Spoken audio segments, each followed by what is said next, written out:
In his seminal work, The Hero with a Thousand Faces, famed mythologist Joseph Campbell built on Jung's work to introduce the concept of the monomyth, a narrative arc common to cultures around the globe for thousands of years, found in every artistic medium from painted cave walls to summer blockbuster movies. Often called the hero's journey, this narrative arc was formalized by Campbell into a multi-stage progression that includes the key elements of the call to adventure, crossing the threshold, the road of trials, meeting the mentor, confronting the shadow, the ordeal, the reward, the return, and it ends with the hero's integration, when the hero continues his life forever changed and enriched by his journey. In myth and movies, this heroic quest is usually external, the physical triumph over flesh and blood enemies in the outside world. But for Jung, the real hero's journey is internal. It's the journey of facing, resolving, and then integrating all the parts of one's self that have been banished and repressed. It's a journey that ends in the traveler's arrival as a fully whole and individuated person. And it is a frightening journey indeed. Dragging our hidden and disowned parts from our unconscious into our conscious awareness, and then living in peace with them, means confronting our very worst fears, the parts of ourselves that we swore we would bury forever. It's not for the faint of heart. In fact, Jung likened that process to fighting a dragon to obtain a treasure. But what happens if this journey is too frightening? What if someone refuses the call to adventure? If someone runs from the dragon, what happens to them after that? The bad news is that refusing to answer the call to adventure does not just mean staying the same forever. It's much worse than that. As Campbell noted, refusal of the summons converts the adventure into its negative. In other words, no matter what a man chooses, he will move and he will be changed. Either he chooses to take the hero's journey and emerges stronger than before, or he chooses the opposite.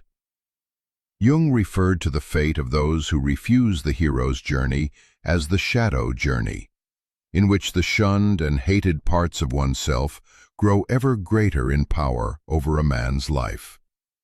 An equally accurate name for that shadow journey would be the coward's retreat, a dark, negative, and twisted mirror image of the hero's journey. Let me show you what I mean. The call to adventure. In the hero's journey, life presents an opportunity for growth, a challenge that invites you to leave your comfort zone and discover who you really are. In the coward's retreat, you hear the same call, but you manufacture reasons why now isn't the right time. You collect excuses like armor. You tell yourself you're being realistic or responsible while actually avoiding risk. Crossing the threshold. The hero enters unknown territory, faces challenges that test his resolve, and begins the transformation.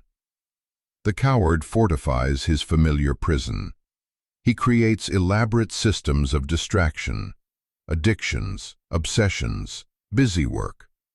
He mistakes being busy for being alive. He crosses backwards into smaller versions of himself. The road of trials. The hero encounters tests and challenges that build strength and wisdom through necessary suffering. The coward creates chaos and crisis to feel something. Drama becomes his drug. He picks fights, sabotages relationships, creates emergencies. The pain is real but meaningless. It teaches nothing because he learns nothing. In recovery circles, there's a dark joke. The ism in alcoholism stands for "I seek misery," because we create suffering to avoid suffering. Meeting the mentor. The hero encounters guides, allies, and wisdom that aid his journey. The coward pushes away help, viewing offers of support with suspicion. He collects grievances about how no one understands him.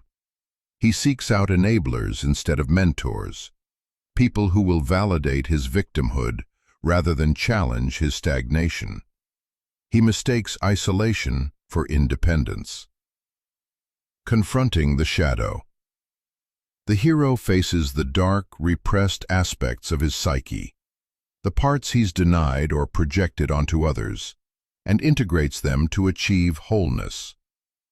The coward projects his darkness everywhere. Everyone else is the problem. He becomes a victim of circumstances, other people, bad luck. He cultivates resentment like a garden. His shadow doesn't integrate, it metastasizes. He becomes what he refuses to see in himself. In the ordeal, the hero confronts his greatest fear, undergoes a symbolic death, and is reborn transformed. The coward experiences the living death. No dramatic confrontation, just slow entropy. He dies by degrees. Each refused opportunity, a small death. Each betrayed potential, a piece of soul lost. There's no rebirth because there's no real death. Just the walking deadness of someone who refused to live. He becomes a ghost, haunting his own unlived life. The return. The hero brings his transformation back to the community, sharing the wisdom or gift he's gained.